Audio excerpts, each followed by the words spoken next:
Kia te aki nei tātou ki runga tātou katoa tūwhakiti au ki ngā kaupapa kōrero ai o te o tātou tūpuna nō reira. A me wi hiki ho tamatu i te rangi e pāmanaki mai mātai, whakaperepere mai mātai, kiri te tarangi nei. Kia ki rātou e pā ngā mati ngā tini aitoa, wi hiki te pō, ki te pō iruiri, ki te pō tangotango, ki te pō i o te atu ai. Kia ki na mai mātai, a pani ora, uhui mai nei i tēnei rā.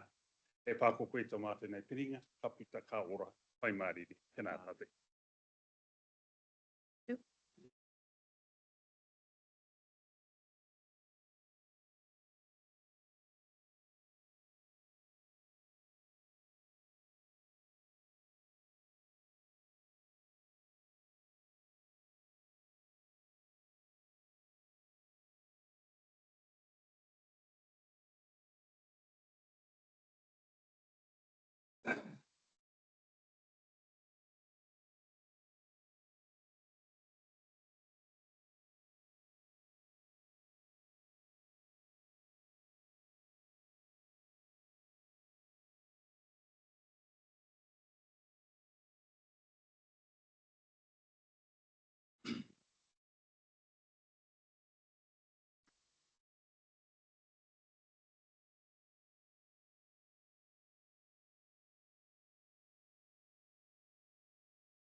Tainui.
Kia ora. Thank you for being with us today. Thank you for that opening. Thank you, Stu, for responding on our behalf. Just conscious that all councillors have been invited to this hui, and so just wanting to make sure that everybody knows who's who in the room. I thought we might just go around and get councillors to introduce themselves before we get into it. Kia ora. Kia ora koroa. My name is Jennifer Nicol. I'm a Hamilton Kirikiriroa constituency representative and I lead the Climate Action Committee. It's my second term on Regional Council. Microphones, because we do have participants online, please.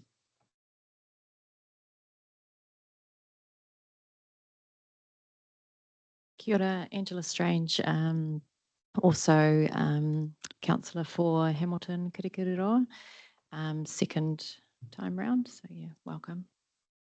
Yeah, kia ora, Stu. Yeah.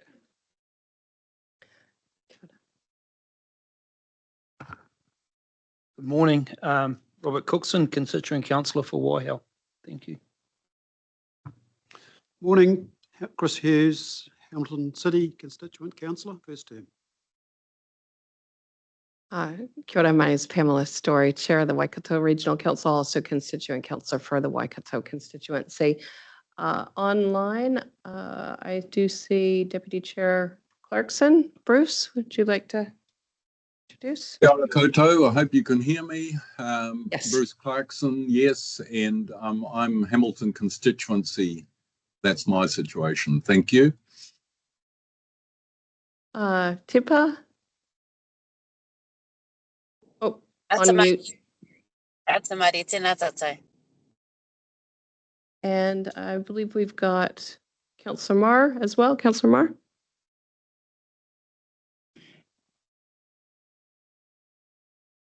Oh, I see you're unmuted, but your sound is not coming through. Warren? Oh.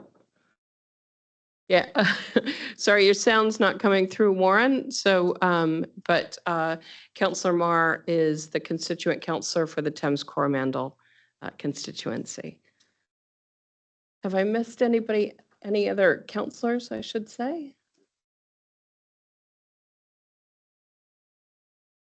All right. Hey, also just wondering if I can pass over to Leah just to explain some of our recording that we're doing today.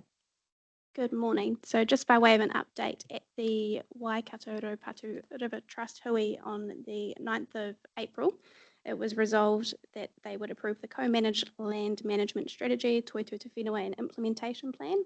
One of the action points out of the strategy is that the presentation from today's workshop will be recorded and uploaded to YouTube. The recording will then stop and a second recording will start for the discussion, but the discussion will not be uploaded online. Just want to make sure that everybody that's participating understands that situation, just so everybody knows. Always good to be upfront about these things, eh? So as Leah has said, we had agreed at our JMA Hui to have this presentation come before councillors. So I'll hand it over to you, Sarah, to take us through. Kia ora tātou. Welcome everyone to those who are able to join us online from Waikato Tainui and also from council. And we've also got the property group joining us online today as well, given that they undertake some contracted functions for council with property as well. So welcome everyone, but a particularly warm welcome to Taipu Paki, who's Waikato Tainui's General Manager, Rights and Interests, and also Nicholas Manukau, who also representing Waikato Tainui and has worked closely with council as well with developing Toitū Te Whenua and Mahi a Te Mahi, which is our land management strategy and implementation plan. And as noted by Leah, a really key part of that is for us understanding as council the right of first refusal statement, which is a really key part of the deed of settlements. So I will hand over to Taipu and Nicholas to take us through the presentation.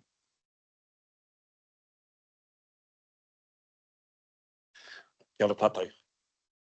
E tūpaku mihi kia koutou kua tai mai nei tēnei rā, i te tautoko te kaupapa nui a tātou. E mihi ana kia koe e te rangatira e whakatau nei a maua i runga tō tātou whare, i raro te ahuatanga o te wā, kia koutou katoa, kua tai mai a tēnā tātou.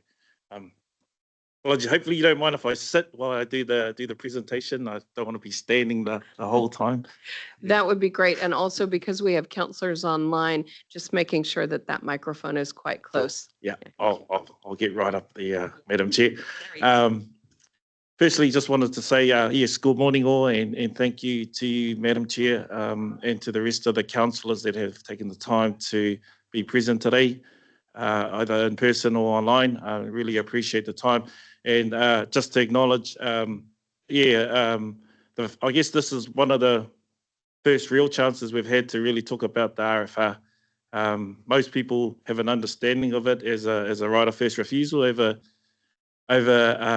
certain lands. But what I want to do today in terms of the presentation, and if you've had a chance to look at it, is to give you really the context behind it, its relevance, and I guess to some extent its evolution following our settlement journey that we've gone through since '95, and then how we've opted to really present and apply the RFR in its full entirety. So that's the intention of today, Madam Chair. And then if anyone, I know we're going to have a discussion at the end of the presentation, but if there's any burning questions, then just please stop me and ask, and I'll address it straight away so we can get into it.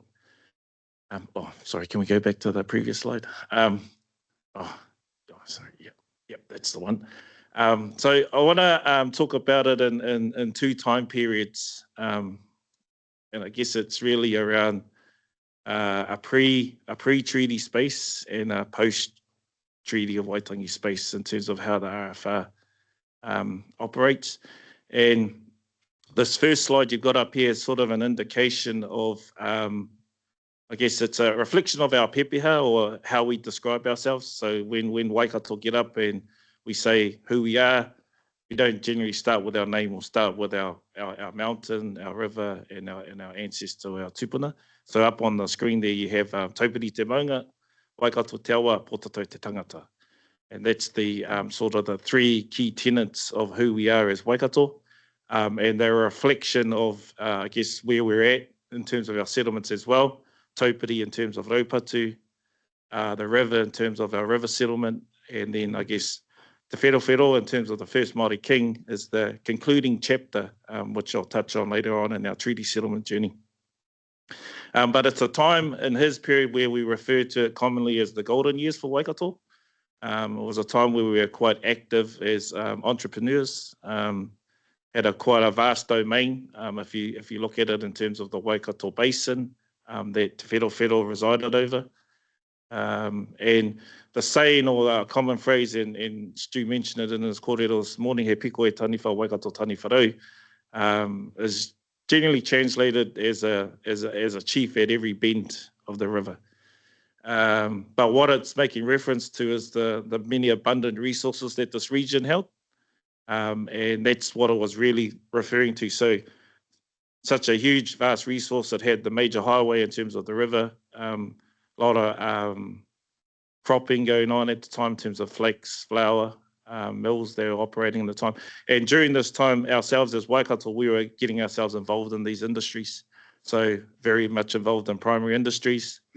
In terms of flax and flour mill, we were into export and trade. Te Whero had a number of trade ships that he would send to the UK, England, Australia, and Americas, where he was trading there. So he probably had about, from what is recorded in the history documents, about 20 trading ships, something to that extent. Very heavily involved in comms in terms of communication. So we had our own paper, Te Hokioi, which is known as, and it's I guess a media document that we continue today in terms of some of our publications that we have. And I guess if you've been fortunate enough to go down to the Waikato Museum, we're into finance. So there was a time where we tried to produce our own money. And I think the bill that we did at the time, it's still in the Waikato Museum. So you can go down and have a look at it. So it's referred to as really the golden years for Waikato. And this is pre-Treaty of Waitangi days. And it was a time where we were quite active economically, socially, culturally, and environmentally to that extent as well, in terms of how we wanted to work. And pulling in that theme around the more holistic view that we had on it is where the health and well-being of the people is intrinsically linked to the health and well-being of the awa and the whenua. So they go hand in hand. So when our people are healthy, our environment or our tile's healthy, if our tile, our environment's not healthy, then our people reflect it. And so that's why it's quite an important statement that we use. And it's a genesis for where we've got into in terms of the RFR, in terms of linking that as not merely a mechanism, but as a way of delivering on these prophetic sayings that we use today and living that and giving life to it. So, yeah, cool. So we move to a period now, and this is where it really gets quite exciting, I'll put it politely. So we've gone to a period where you've had our golden years, then you had a lot of incoming people wanting to come to New Zealand. And so as you get to the population increases, then there's more demand for resources. And so what you then see is, I guess, people wanting to get their own land and everything to that extent. And so between, I guess, that 1840 and the date I got up there in terms of 1858, there was a lot of activity right across this country. And one of those big things was that land was being individualized, titles were being put in place, and they were being sold off. And so what the response from iwi Māori across the motu was they wanted to create their own, I guess, parity to an extent. And that's where we get to the formation of the kingitanga. So you had Queen Victoria residing in England over the United Kingdom. And so the obvious choice was I guess, to get parity with that. And that's operating of a common principle that you may have heard, rangatira ki te rangatira. And so this is where for the whole of Māoridom across this country, they said, yeah, we need to come together and form our own, to an extent, monarchy, and have that as our representative to deal with the colonial power that was the England at the time, and have that at parity. So we moved to have the kingitanga. It was established in 1858. You'll see up there its purposes were to unite Māori, hold land sales. Te Whero, so that gentleman that you saw on the previous screen there on the previous slide, he was anointed as the first Māori king. And so they've gone through about 7 or so generations now, and now Kingi Tuheitia Pōtatou Te Whero Te Tuawhitu is our current reigning king, monarch. But Te Whero was the first. And he served a very short time in terms of what he did in his time as the kingitanga, but it was, I guess, a lead up to when what was to come not more than 5 years later after the establishment of the kingitanga. And what that led to probably in 5 years' time was the 1863 land wars, or the pakanga. And it began with, I guess, probably everyone's very familiar with Rangariri. And just a couple of weeks ago, we had the Ōrākau Select Committee hearing out at our Pārāwera. As I guess you can refer to that as the concluding chapter in those land wars. But it really begins with Grey's proclamation when he initiated a proclamation in July 1863. And more or less the proclamation was geared around requesting allegiance to the Queen if you lived on a certain boundary line, on one side of the boundary line. And if you didn't, then you needed to move to the other side. And that was known as the Okati line. And the Okati line was roughly in around Te Paina or Mercer, where it's situated. So if you, and I guess we roughly say where you go over that bypass just as you get past the mobile petrol station and you go over the Mangatawhiri, that's roughly where that Okati line was drawn. And so Grey requested that for those natives living on this side of the line, if you want to stay there, you have to pledge your allegiance to the Queen. If you didn't, then you need to move to the other side. And that initiated, I guess, began this stage of our disenfranchising from our whenua. Because a lot of people forget we were also in Tāmaki as well, as an iwi, or in Auckland. We're up there. But that began the process. And then you get into the more physical battles that began. So it starts with Te Mangatawhiri. So this is where, during this time, Pōtatou has passed and it's now passed to his son Tāwhio, second Māori king. He's now leading the movement. And he puts a pau in the ground, which is known as Te Pau Mangatawhiri, saying that if any troop should cross this line, then you will be declaring war on Waikato. And that's eventually what happened. So Cameron, the leader of the colonial forces, took his troops and they marched their way down. And so they began that by building the military road, which was, I guess, Great South Road. It was originally a military road, and but that's where State Highway 1 has its genesis, and it was built to get into the hinterland.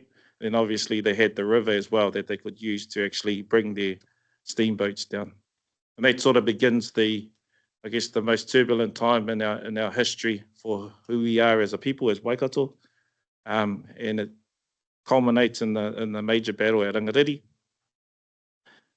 Begins with the major battle at Rangariri, and then culminating in the final battle at Ōrākau about a year later. So it began in 1863 and it finishes in 1864.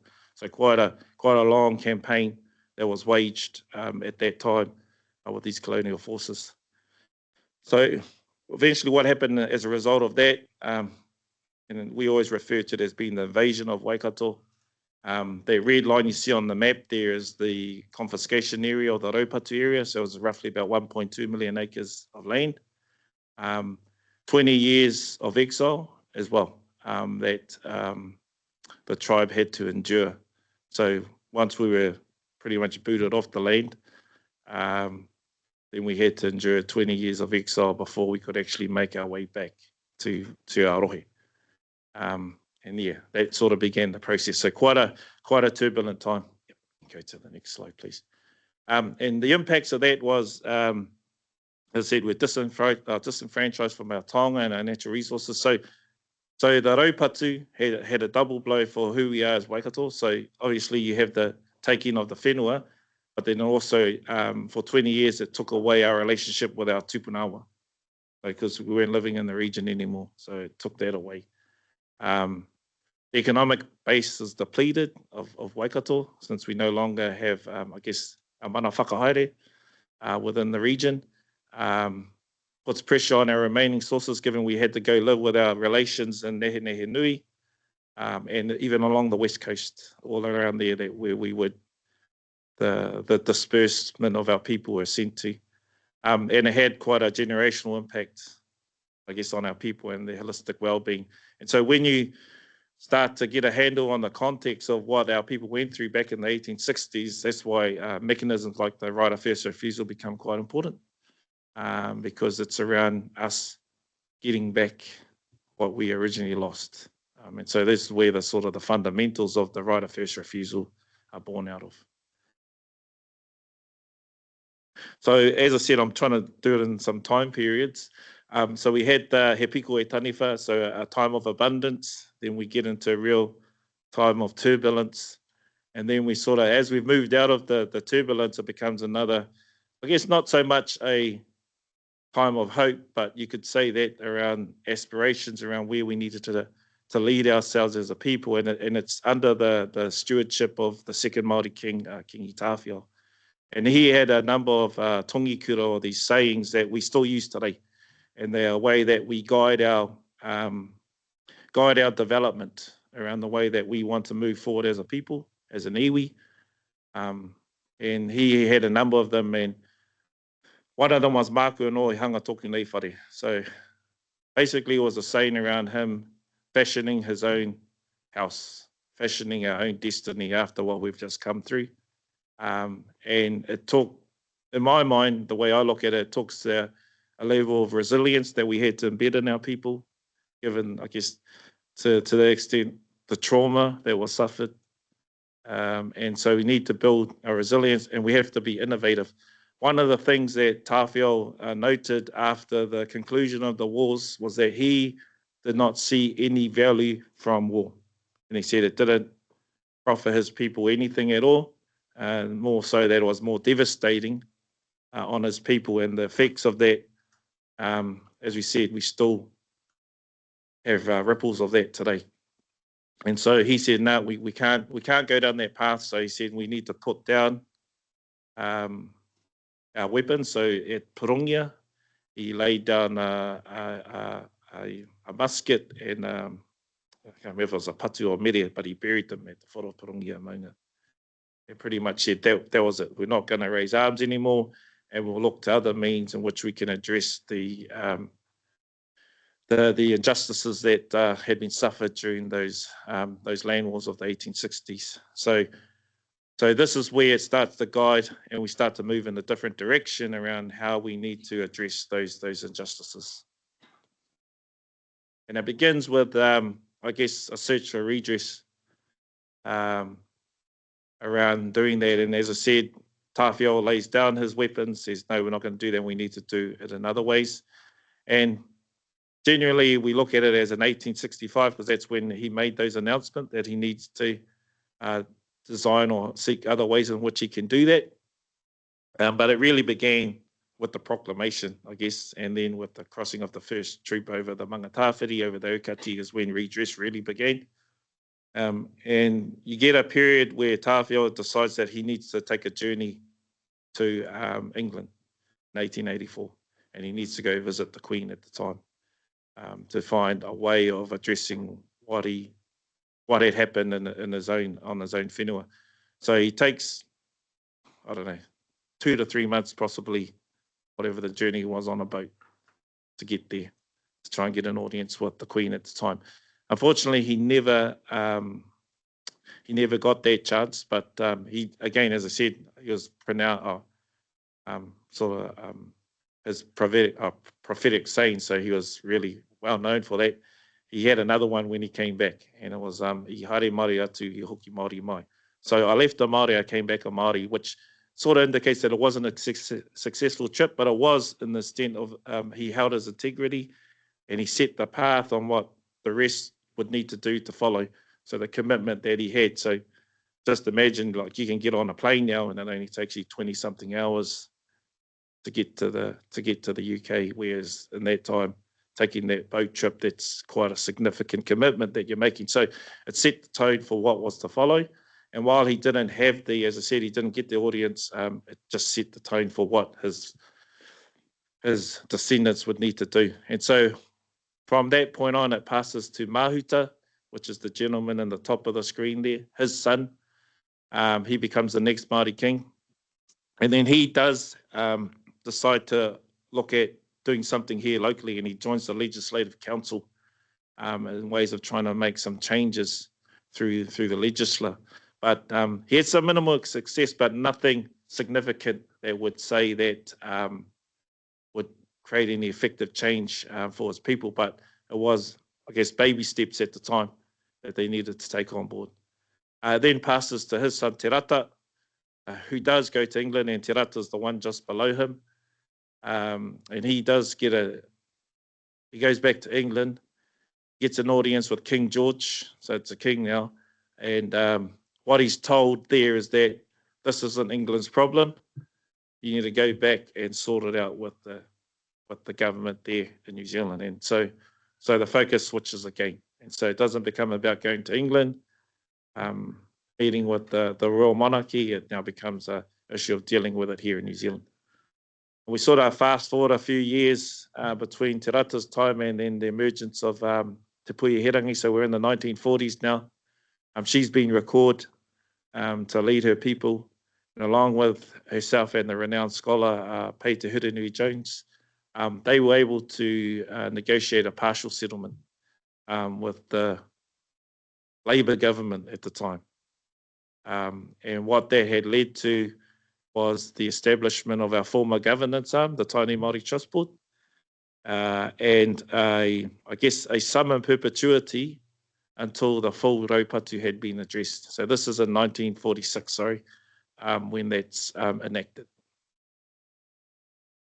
And so, just taking a little quick step back, some of the achievements from that time there on in, from 1946 probably up to 1995, which is the major milestone year for us as Waikato, with the first of the raupatu settlements. There were some other sort of smaller achievements that were looked at during that time. In the 1920s, the government pulled together a royal commission. It was known as the Sim Commission, and they were to look at the nature of the impact of raupatu that it had on Waikato, and not whether or not the confiscation was just, but whether the impact of it was severe or excessive. And so what that report came out with was, yes, it was excessive in terms of the I guess, the justice served on the people at the time. And then from that point on, it unfolded into the partial settlement that we had with the government at the time, the perpetuity, the drive from the Trust Board to resolve Raupatu, the setup of the Settlement Act in 1946. And then I guess we jump forward another 30 years, and then you see the establishment of the Waitangi Tribunal in the 1970s. We also got the maunga returned at that time, Taupiri maunga in 1975, as a bit of a milestone as well in terms of the sacred maunga being returned to the people. And that was done under Maturata's reign at the time with the Mana Party. And then we get into the 1980s, and Koro Wetere is involved with the Labour Party, and they then decide to give the tribunal retrospective powers. And what that then did was, so when the Waitangi Tribunal, just a quick little sidebar here, when the Waitangi Tribunal was established, they could only look at contemporary claims. So they could only look at anything from the time they were established on. So that was from 1970, whatever year they were established, going forward. They couldn't look back. In the 1980s, they changed the legislation under Koro Wetere, and they gave it retrospective powers, and that's when you saw claims going back to 1840.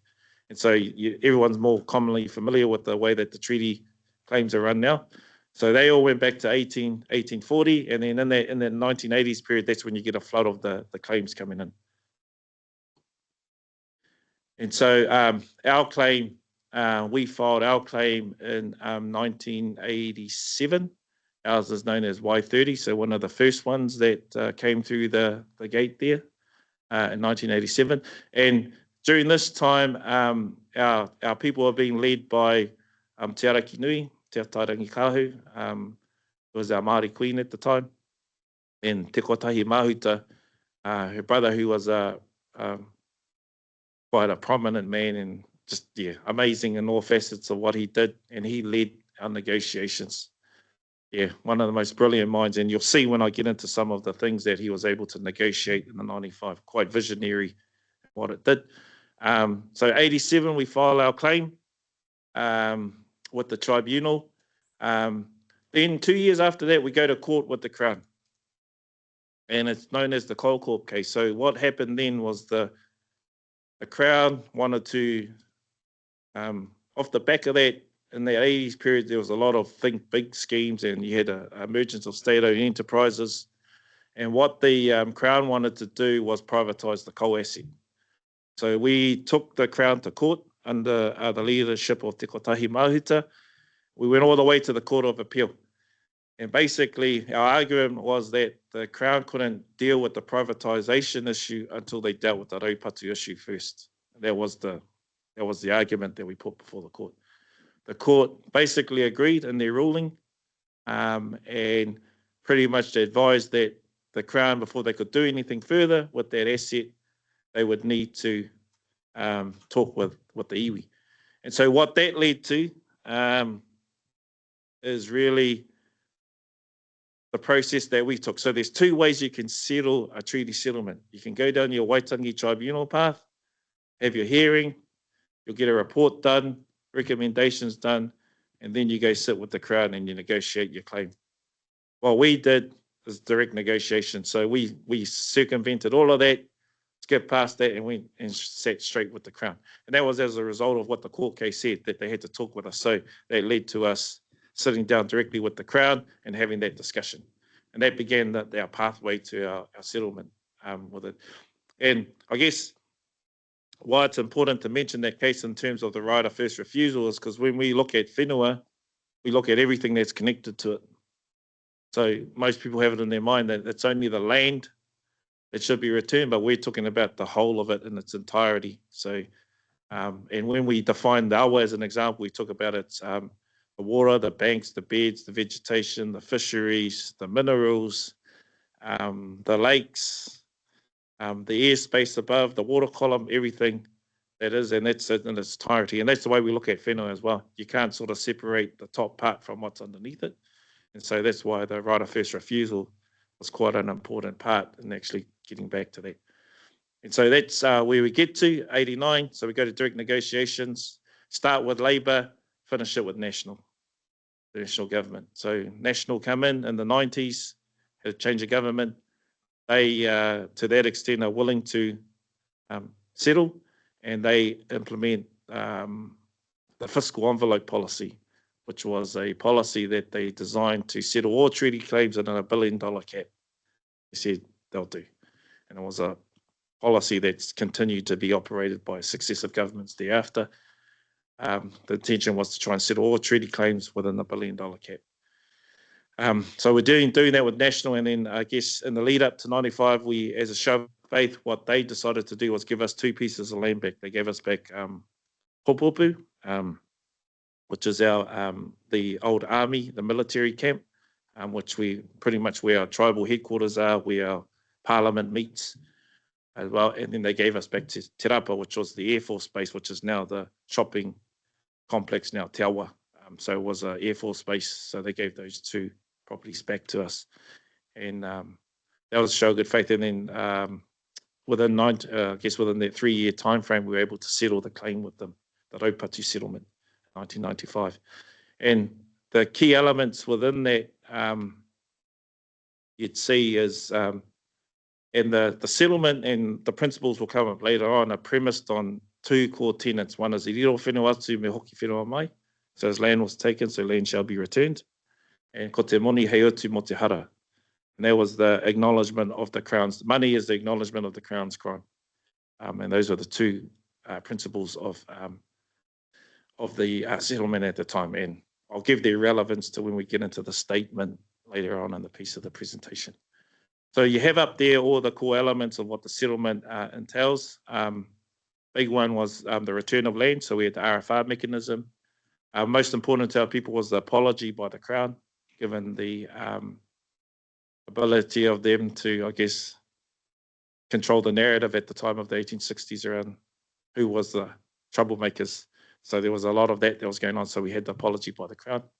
And then we had other key elements that I'll quickly touch on in terms of our standing claims and our Waikato River. Just a note for you, for information wise, the total settlement value you'll see up there is 170 million, but that was primarily made up of land. So the value of it, there was a small cash component, which was somewhere about 30 million, but the predominant makeup of that figure was all in land. And it's working off that premise, i riro whenua atu me hoki whenua mai. So the 1.2 million that was confiscated, we got back about 3%. 3% of that. So not a significant amount, but as I said, our principal negotiator was smart enough to choose lands that would serve us well into the future. So, and this was the first settlement of its kind at the time. So there were no footprints in the sand to follow. So everyone was sort of doing it on the fly, basically, trying to figure out, okay, how will they settle or resolve, although the commitment was to settle. So that was the good thing about it. And so when they did the land returns, they took back like all the lands where there was crown buildings on it. So the courthouses, police stations, the university, and a lot of land within the CBD as well. So I guess you could say we're probably one of the biggest landlords within the region, within that space. And so that's how the settlement was made up. And I guess from where we were in 95 to where we've come to now in 2024, which is somewhere just shy of a $2 billion organisation, is quite a significant growth within a 30-year time frame that the tribes have been able to do. But always working off those tenets of i riro whenua atu to try and bring that land back. Yep.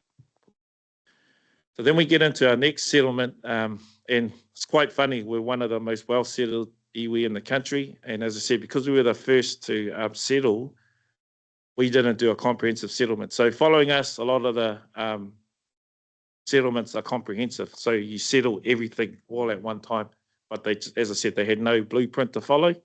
So this is why we have gone back a number of times, and we're back in there now in terms of our standing claims to do the last of our treaty settlement, our historical treaty settlement claims. One last thing, just as a matter of point that you might be interested in, is the relativity too, which is the mechanism that was designed as well in terms of, as the first iwi to settle, they implemented a relativity mechanism, which was, again, around keeping us on par with iwi to who were to come to settle. So that was one of the trust mechanisms that we had to put in place to say that, okay, yeah, we're prepared to settle. We settled for the 170. The 170 was a figure that came from previously in terms of a fisheries settlement that the national government done across the country with iwi across this country, and it was about a $170 million. So that was sort of the cap that they worked off.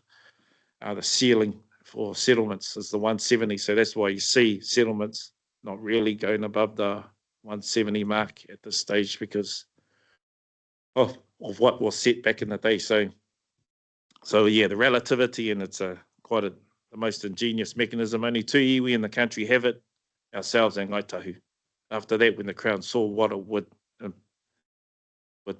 do, they said no one else is going to get this mechanism. So there's only 2 iwi with it. And then we roll into our next one. And so when 95 was about the return of whenua, and so as I said earlier when I opened up, we start to then talk about the evolution of how the RFR can be applied.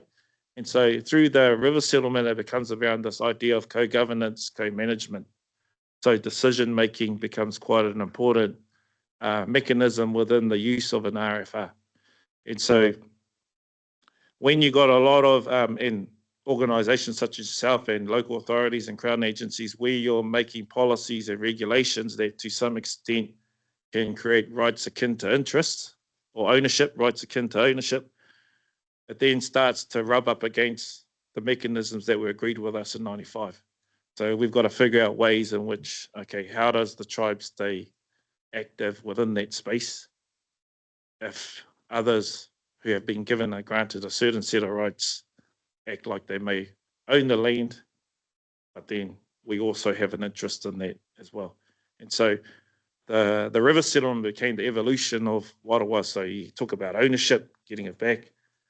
Then you move to the next phase of that, which is co-governance, co-management, which is effectively decision-making, exercise of mana whakahaere comes the feature.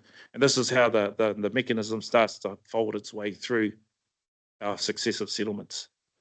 And so when you see up there the two principles of the settlement with Lady Raiha and Tuku Morgan with to Michael Cullen, it's premised on mana o te awa, mana whakahaere.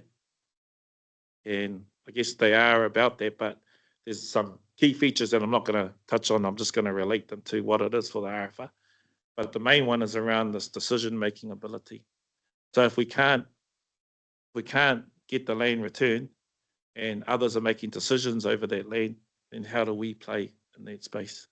So we've got i riro whenua and we've got the RFR, which is a way of us getting the land returned, even though we have to buy it. It's a way that we can get the ownership back. If that can't happen, then what are other ways we can do it? And so this is where the river settlement starts to fold into that space as well. So it is about upholding the mana. So, and this is the other part too, around mana o te awa is around, for Waikato, it's around the recognition of the awa as an ancestor, as a tupuna. But I guess when it plays out on the ground, it's about the health and well-being, but as a more holistic approach. So you've got to look at it in its entirety. Same thing as I said around the whenua, same thing with awa as well. And then the exercise of the mana whakahaere becomes the part where we start to think about our co-management and our decision-making opportunities that we can have when it comes to whenua within the rohe. And then the last one in terms of the treaty is what we're currently involved in now, and it's our outstanding claims, and it's all to the West Coast harbours. So we with Aotea, Kawhia, Whaingaroa, Manukau, and then Tāmaki, which is the last sort of, Auckland is the last bit of our historical treaty claims that we're currently working on at the moment. And what's that then now trying to lead to is still a enhancement of where we can exercise mana whakahaere, but in a path to mana motuhake. So around how do we enable our people out in our regions now to actually be able to do it for themselves. So we're trying to move away from a centralized model where everything's held in Middle Earth, but to actually put it back out in the regions and help build the capability of our people to be the ones that make the decisions. They essentially could take ownership of the land. In some of the examples, I guess we've been working with the team here on the coastal policy statement and stuff, and so there's a lot of implications in there. You've got a lot of activities, like you've got the coastal marine area with the MACA claims, and we've got claims along there. You've got the the EEZ issues that are going on at the moment. You've got the climate change issues that are going on at the moment with sea level rises. And a lot of our marae out there on the coastal areas are sort of feeling that quite significantly. When you've come through the weather events that we had in the last year or so, in the Te Puaha, Waikato, a lot of the marae there right along the river. You've got the incursion of salt water up the river happening as well. And so when you start to design policies, or you're in the process of doing that, there's always these implications that will fold out from that.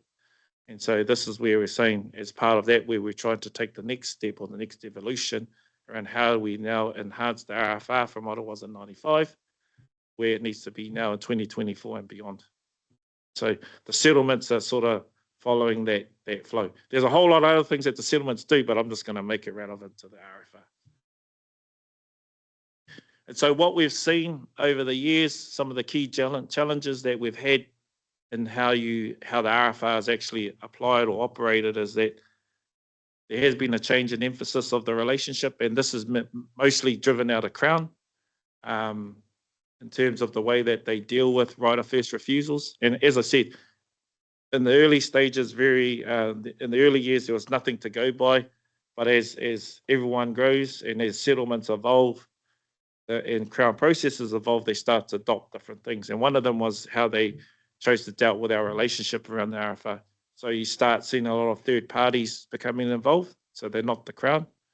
And it gets treated more like rather than a treaty relationship, as a customer client sort of relationship, where it's driven by the outcome, as opposed to, and what I mean by the outcome, it's driven by them trying to get the RFR far away from it as possible, and they lose the intention of what was agreed in 95. So you had to change the emphasis of that. And when you start getting agencies, and like around here, Property Group, you'll have WSP, it all involved in it in some form or another. And and it's nothing against them, but they're there for the Crown, so they'll drive whatever the Crown directives are. And it doesn't necessarily always marry up to where we want to go with the whenua around the RFR. So it becomes quite challenging at times, and that's what we have seen in terms of the emphasis on the relationship.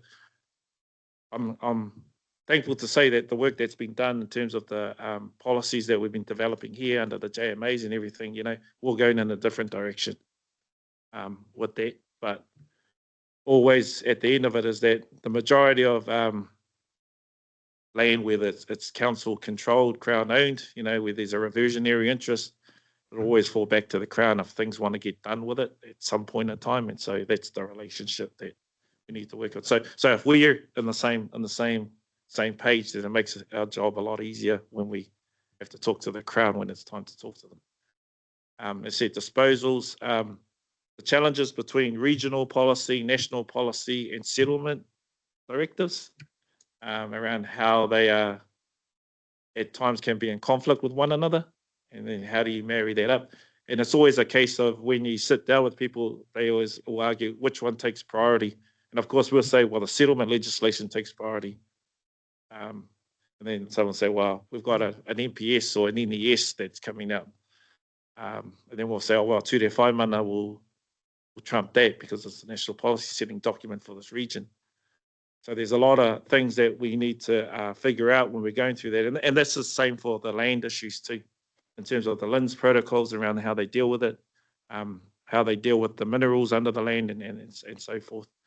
One of the big ones, and I guess why the statement's important, and then the policy document that's done around the statutory land management stuff, because we lose a lot of institutional knowledge. Like, we're fortunate enough that from an iwi perspective, we've been able to embed it in quite a few people. So tomorrow, someone else could be sitting here in my place, which makes it easier for us. But it can be quite a challenge for agencies such as the regional council, because you'll tend to have a turnover of staff. You're on a cycle of 3 years as politicians, so you're not always going to be the same faces that sit around the table. So you've got to figure out how do you embed that institutional knowledge so that it doesn't matter who's sitting here in the long run, that we're all, so whatever we decide today, for example, is what they're starting to implement and still do in 50 years' time, because they've been able to embed that institutional knowledge. So it is quite a challenge. And it is, you have to go back to square one a lot of the times, but it's something that we as partners should think about where we need to drive it. Some of the rigidity interpreting a settlement act. So within the RFR, it's quite rigid there. It's like a 30-day window. But what we've done is been able to agree other ways in which we deal with that before we get to triggering the 30 days. And so there's processes that we've agreed with Kāinga Ora around giving a lot more, a bigger window in the lead up to when you have to follow the statutory timeframes. So there's some of that goes on. Again, as I said, because it's driven by third parties, they're into the bare minimum and they're not interested in doing more than what's necessary. So that's a challenge. And then I guess the fact that with an RFR, the responsibility is given to a number of other different groups. So if you're looking after some of the reserves or your council managed, local authorities have this quite a lot, but the underlying interest of it is Crown or DOC most times. It's quite challenging around who ends up being responsible for it. We're pretty clear about what our responsibilities are and what we need to do in respect of the RFR. But then when you have to go to different agencies and you have different approaches or different policies and how they deal with it, it can make it quite tedious and quite frustrating at times, because they're all working off a different, singing off a different songbook, basically. One singing one karaoke song, the other one singing another. And so it can be quite a challenge at times around doing that. So there is some confusion and there needs to be an alignment. The only common thread is us. And I guess that's why it became quite a prominent issue in the mid-2000s and something we needed to truly address. And then the other part is really around these rights of kin ownership. So when you say, for example, the flood protection lands that the council looks after in terms of the infrastructure works, one of the things we have there, like when you get the rights, and you're managing it, but it's in our mind is like you get rights of kin ownership. You may not own it, but you act like you own it. Essentially, is what it is. So we are trying to find out ways in which we can help with that, even around it's. That a little bit more. Sure. Who owns it? Regional council or? In some instances. So we've got some where it's managed land, where the council will have that. Others are co-managed lands, which the iwi will have the underlying interest on that. And then there's some other, I guess, lands of significance that we've had returned through the settlement. So there's a combination of models, frameworks. Yeah. Models Yeah. But in some of the other cases, like I said, and I know we have this quite a lot with local authorities, is that they're council-controlled lands, but the underlying or the reversionary interest is always Crown. So if you look at all the reserves, most of the reserves, even up here, like where the rowing clubs are and down, they're all managed by the councils, even on the lake, but the underlying interest is a reserve. And so DOC have the reversionary interest, so it's still Crown derived, but council managed. But I said, you operate in a way they do as if they own it anyway. So this is the stuff that we're trying to figure out. Okay, where's our role in that, given we have this settlement right and obligation from the Crown to address that, because one of the goals that we always want to do is get us back as much land as we can. So that 1.2 million acres. This is the rights to kin ownership. And then it's also understanding what the purpose of the land is as well. And then how do we provide opportunity and access for our people to participate in in the ongoing management or ongoing development of that land. And so we do have a lot of, and as an example, we have a lot of issues with DOC around some of the concessions, because what that is then doing, even if it's an easement that's granted, because what that then is doing is creating another set of proprietary rights above our own. So you've gone and, there's gone and been an easement or concession granted to use land, and they will give a concession to graze some land. And now that's given that use a certain set of rights above our own, when we're saying, well, how do we align that? And it goes back to the 1987 court case that we had with Coal Corp. How do you balance the rights of the individuals in the space? Yeah. And so those are the challenges that we've seen that have come through over that period of time. And so our response was the development of the statement in 2015. Sorry, Whānau, we're nearly there. And so what the statement is, and I'll just summarize some of the key points in there. It has really 6 core principles that it operates off. So we have the return of land, acknowledgement of the crime of the Crown, return as much land as possible, the idea of cooperation, co-management, co-governance, honour the agreements, and atonement through appropriate redress. And this is where the second part of that principle I spoke to you is about, ko te moni hea atu mo te hara. So we always got to look at other ways in which, I guess to some extent, compensation can be provided. And if we can't get it back, or we can't be involved in the management of it, or if an easement or concession has to be granted over it, then where's the consideration for the iwi in terms of a tarifa? And that's just where this thing around how we could look at other ways in addressing that. I think if I go to the last slide, I'll better summarize the statement itself. So the statement is, as I said, works of these 2 core tenets: land taken, land returned. The money is the acknowledgement of the crime by the Crown. And so when you look at it, what the statement is trying to do is simply reinstitute the land that was confiscated. So starting with the 1.2 million acres. But always looking to build on that, given that Raupatu line was a line designed by a, what do you call them, property guy back in the 1860s. He stood up on one of the hills, a surveyor. He stood up one of the highest peaks, and he just basically pointed out different points what he could see, and that effectively formed the foundations of the Raupatu boundary. But as an iwi, who we are as Waikato, our area of interest extends far beyond that, way far beyond that. So I think within that boundary, the majority of our marae sit outside that. So we have 68 marae that reside within Waikato, as far north as into Mangere, and then out in the Waitamata, there, far south as Tekawiti. We go across the Hauraki Plains, up into,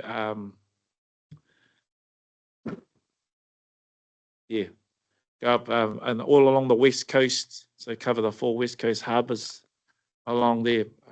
So it's quite an extensive area, and a number of our marae sit outside that. So currently now we're, as I said, we've got the 68 marae, 33 hapu. We're 91,000 members strong now in terms of our makeup of our constituents of who we are.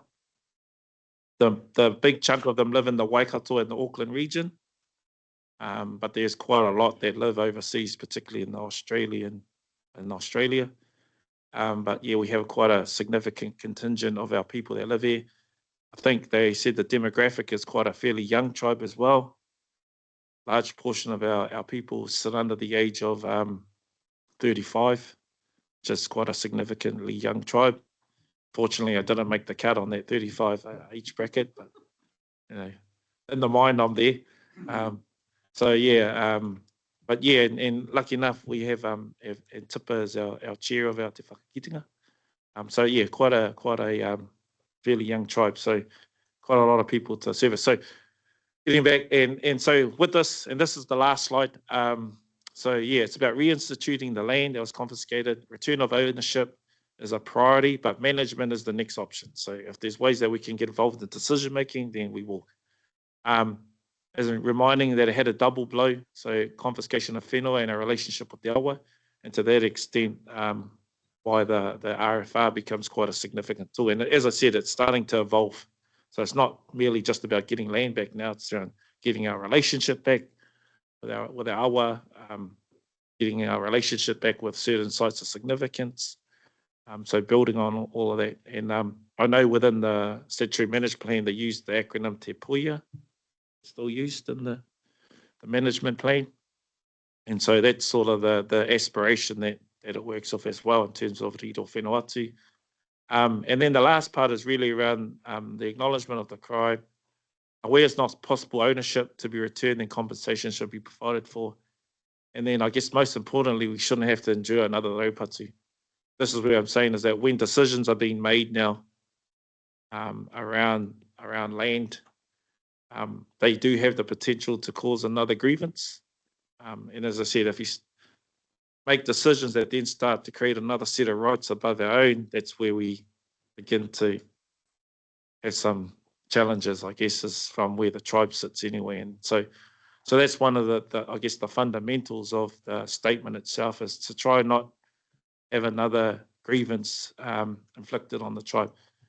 We're really about trying to find the win-win, try and find that sweet spot where it works for everyone. And we know you're never truly going to get there, but we've got to try. And things like, and you'll see in the statement, if you've had a chance to read it, things like the Public Works Act is another example of where it is. It has been quite a significant turnaround since the 2000s, where we do have an exemption in our Settlement Act, and that's around previous owners. So if there's a previous owner, Section 40, then they'll get the right before we do, in terms of if we can initiate a right of first refusal. But more recently, and I guess this is coming out of the Crown space, and a lot of legal commentators are starting to use Section 50 of the Public Works Act, which is a mechanism that starts to marginalise or circumvent our RFR mechanism. I mean, a lot of people are starting to try and use that, but we're trying to find ways in which we say, well, not entirely saying that it's not like you can't do it, but it's probably not the right thing to do, because it starts to get into some of these issues that we faced previously and what we're trying to avoid going forward. So there are some mechanisms, and this is where we get the conflict between settlement legislation versus national legislation, regional policy, and so forth. So it's and it's always a moving beast too. And safe to say that this current legislative reform that everyone's quite involved in, whether it's fast tracking RMA reforms, are starting to have implications folding down into the work that we do, even though the commitment by the current government is that they will not impact any existing treaty settlements. But when you start to see new legislation unfold, then you've got to understand, okay, how's it going to interact with what we currently have? And so there's been a big push by our iwi in the last year and a half to make sure that at the very least the integrity of those settlements are protected. But yeah, and that's the type of stuff in there. So that's it. Yeah, I really wanted to focus on more of the contextual stuff as opposed to the technicalities of the statement, because that's really where the heart of the RFR is born out of, and why it's really important. And it's not treated just as another treaty settlement mechanism, and why sometimes we can be quite stubborn, I think, in terms of dealing with the RFR, because it's embedded in our core settlement principle, i riro whenua atu me hoki whenua mai. And so we're always striving as an iwi to, at the very least, reacquire the 1.2 million acres that were confiscated. And if we can do that, obviously the first port of call is with the Crown land that they owe, but then we're also open to other options where there might be things happening with other agencies or other developers, or about whether or not there's an opportunity for us as an iwi to be in there. And recent ones have been things like solid energy. We bought a lot of the old mines probably about 6 years ago now. So they were all up for sale. And so we went in there and we bought most of them, apart from the east mine. I think was the only one we never got back. But it's looking at that and so around how we go about reacquiring all of that. So, kia ora tātou. Thank you so much for sharing that context with us, and I'm pleased that we have recorded that because for those who maybe are only hearing this for the first time or want to refresh their memories, want to delve a little bit deeper by having this recorded, it does allow counselors today and future counselors to be able to access this information because it's really important that, as you say, we all have a shared understanding